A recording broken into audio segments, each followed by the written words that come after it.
मैं अपनी अपनी जो एक मेरी एकेडमिक फील्ड थी उससे भाग रही थी, जो कि थी मेडिकल साइंस। ये पाकिस्तान और इंडिया का वार आया, इसका इम्पैक्ट इंपोर्ट्स पे या हमारी ये शिपिंग और टर्मिनल पे क्या पड़ा? वक्त एक ऐसी चीज़ है और ख़ुद पे बिलीव एक ऐसी चीज़ है जो सारी चीज़ें जो है ना कवर कर दे। चेंजिंग टेक्नोलॉजी को किस तरीके से देखती हैं कि किस तरीके से पोर्ट में मज़ीद फॉर फ्यूचर जब हम 2030 पर जाएं या 2035 पर जाएं, हमारी कंट्री या हमारी इकनॉमी या हमारी पोर्ट उसका वर्क जो है कैसा होगा? आप अपने लक को डिफ़ाइन थोड़ा करेंगे कि आपका ये लक था वाकई में या आपके पीछे स्ट्रगल थी?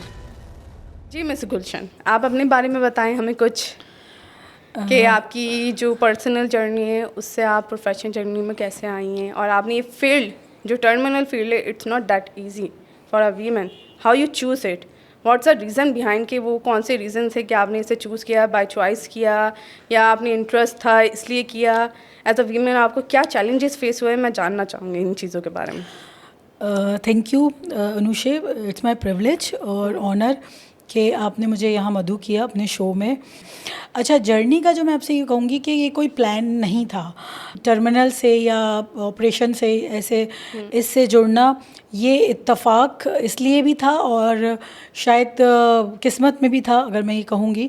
लेकिन एक जो चीज़ थी वो बीइंग अ वुमन क्लियर थी मेरे माइंड में कि कुछ करना है अपने लिए, फैमिली के लिए, ये सारी चीज़ें करनी थी। तो ये है कि बैकग्राउंड मेरे दादा फादर वो सब इस फील्ड से जुड़े हुए थे।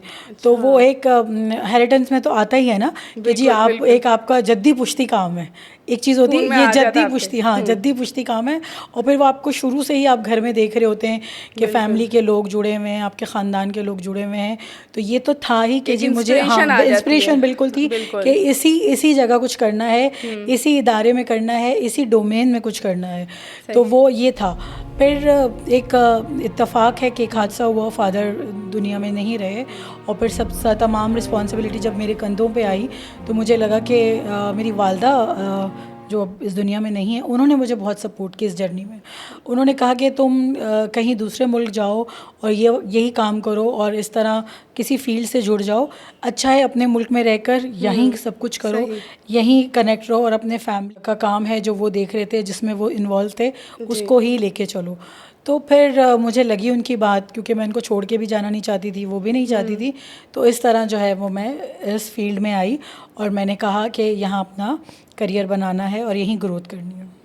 सही है। यानी आप जिस फील्ड में हैं अभी, इस फील्ड को थोड़ा सा डिस्क्राइब करें, फिर इस फील्ड से आप मुझे बताएं कि आईटी आपने कैसे जर्नी आईटी तक कंप्लीट की या आईटी तक आप कैसे पहुंची? बिल्कुल, जब हम पढ़ रहे थे और टेक्नोलॉजी चेंज हो रही थी, नई नई टेक्नोलॉजी आई थी, नया नया कंप्यूटर आया था और अभी कराची के अंदर जो है मुख्तलिफ इंस्टीट्यूट छोटे छोटे खुले हुए थे जो मुख्तलिफ सॉफ्टवेयर के कोर्सेज़ करा रहे थे। तो उस वक्त जो है ना मैं अपनी जो एक मेरी एकेडमिक फील्ड थी उससे भाग रही थी, जो कि थी मेडिकल साइंस, उससे मैं भाग रही थी। तो मुझे एक ऐसी फील्ड चाहिए थी और मैं शुरू से रिसर्च में इंटरेस्ट रखती हूँ। तो मैं ये चाह रही थी कि कुछ ऐसी करूँ जिसमें मुझे आगे ग्रोथ मिले। तो मुझे उस वक्त आईटी समझ आई, क्योंकि एक बहुत ही नई चीज़ थी और मुझे ऐसा लगता था कि सारे काम जो हैं वो बिल्कुल आसानी से हो जाएंगे। इतनी मुझे नॉलेज थी कि हम ये सोच रहे थे कि जी आईटी इंडस्ट्री जो है वो बहुत जल्दी जो है वो ग्रो करेगी। और उसमें एक बात थी कि जो लोग थे उनकी उम्र में इतना गैप नहीं था, मतलब जो सारे यंग थे, बिल्कुल यंग थे। हमारे टीचर भी यंग थे, हमसे 4-5 साल बड़े होंगे और हम लोग भी। तो उनको देख के भी एक शौक पैदा हुआ कि जी ये कोर्सेज कर रहे हैं, आईटी के कोर्सेज कर रहे हैं और सॉफ्टवेयर सीख रहे हैं और बस कोई चेंज आने वाला है, कोई मतलब कुछ होने वाला, दुनिया तब्दील होने वाली है। हाँ, तो वो टेक्नोलॉजी अट्रैक्ट कर रही थी। जब आईटी ने मुझे अट्रैक्ट किया कि भाई ये फील्ड, और नो डाउट आज आप देख लें हम टेक्नोलॉजी आर्टिफिशियल इंटेलिजेंस पे पहुंच गए हैं। अब ये पोर्ट्स में किस तरीके से कनेक्ट है, आप थोड़ा इसको बताएं, क्योंकि आप पोर्ट पे काम करती हैं, टर्मिनल पे आप काम करती हैं, तो वो क्या एक्सपीरियंस रहा है पोर्ट आपका? में ऐसा था कि मैं सपोर्ट में होती हूँ और सपोर्ट में क्या MIS डिपार्टमेंट है, एक IT का डिपार्टमेंट है, उसके अंदर हम सपोर्ट करते हैं। तो जाहिर सी बात है जो आपकी बेसिक लर्निंग थी वो यहाँ बहुत काम आई। जो आपने सीखा, जो चीज़ें आपने वहाँ सीखी अपने शुरू में, जो कोर्सेज आपने किए, सॉफ्टवेयर के कोर्सेज किए और जो भी सर्टिफिकेशन आपने की आईटी के अंदर, वो यहाँ पे डिप्लोमस मुझे वगैरह जो बिल्कुल आपके रहे बिल्कुल हैं, मैं बिल्कुल, ऑरेकल आपने उसे यूज़ किया यहाँ बिल्कुल पर मैं आकर, 10G राइट? सर्टिफाइड हूँ, ऑरेकल 10G सर्टिफाइड हूँ। और वाह, वो इसके गुड। अलावा जावा, वीबी और C++ मुझे आता है। खैर अब तो वाह, अगर हम देखा जाए काफ़ी है। टेक्नोलॉजी बहुत आगे बढ़ बिल्कुल, गई, बिल्कुल। पाइथन आ गई है और लैंग्वेजेस आ गई हैं, मोबाइल लैंग्वेजेस चेंज जी। हो गई हैं, लेकिन उस वक्त जो थी वो यही थी। तो सही। उसने मुझे बहुत सपोर्ट की, नो डाउट। उस टेक्नोलॉजी ने, उस टेक्निक ने मुझे बहुत सपोर्ट की, खुद की जगह बनाने के लिए और ग्रूम करने के लिए।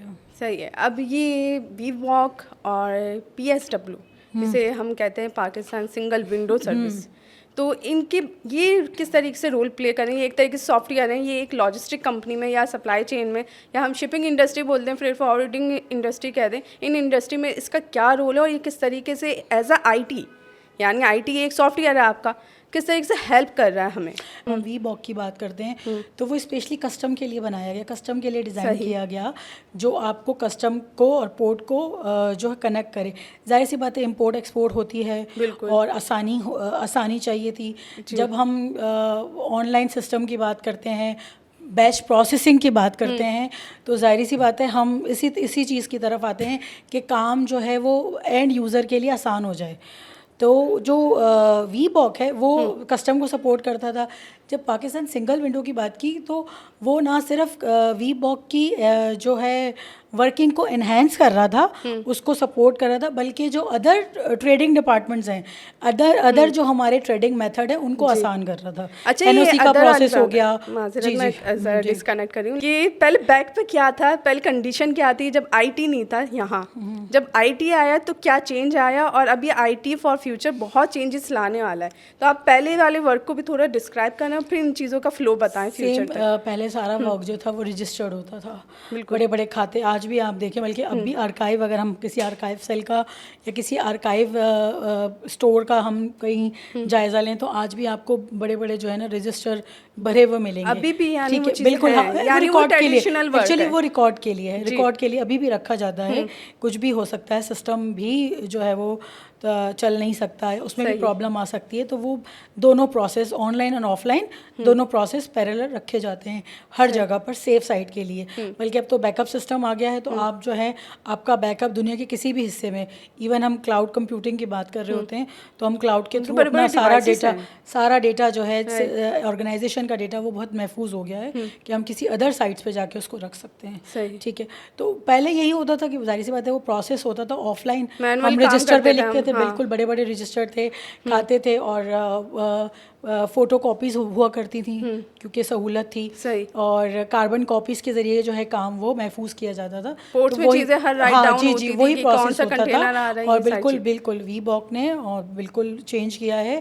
और अब जो पाकिस्तान सिंगल विंडो है उसने आके इसको मज़ीद मज़ीद मज़ीद Enhance जो है स्ट्रॉन्ग, मुस्तहकम बना दिया है इस चीज़ सही। को, कि हमारा जो काम है वो ना सिर्फ महफूज है और बल्कि बहुत सहल तरीके से और बहुत अच्छे तरीके से हो रहा है। प्रोसेस जो है वो बहुत अच्छे तरीके से हो रहा है। यानी पाकिस्तान जो ज़्यादातर रिला है वो ट्रेड्स पे रिला है। हमारा 90% 95% समझ लें हम ट्रेड पे काम कर रहे हैं। हमारा ट्रेड इज स्ट्रॉन्ग है क्योंकि हम इंपोर्ट ज़्यादा मंगवाते हैं बिल्कुल। और एक्सपोर्ट का रेशियो हमारा कम है। कम है। तो ये चीज़ें जो हैं ये कितनी इम्पैक्टफुल हैं। जैसे अभी रिसेंटली हमारा वार आया, अगर आपको मैं इस चीज़ को थोड़ा रिलेट करना चाहूँगी, ये पाकिस्तान और इंडिया का वार आया, इसका इम्पैक्ट इंपोर्ट्स पे या हमारी ये शिपिंग और टर्मिनल पे क्या पड़ा? कि माशाल्लाह से हम आपने एक न्यूज़ सुनी होगी जो हमने कराची पोर्ट को, अल्लाह ना करे तबाहिया पोर्ट पे हमने कुछ ऐसा कर दिया, सही। तो उनके स्पोक पर्सन ने आके वो बताया बेहतरी आ रही है, चीज़ों में बेहतरी आ रही है। माशाल्लाह। अच्छा, अब मुझे ये बताएं कि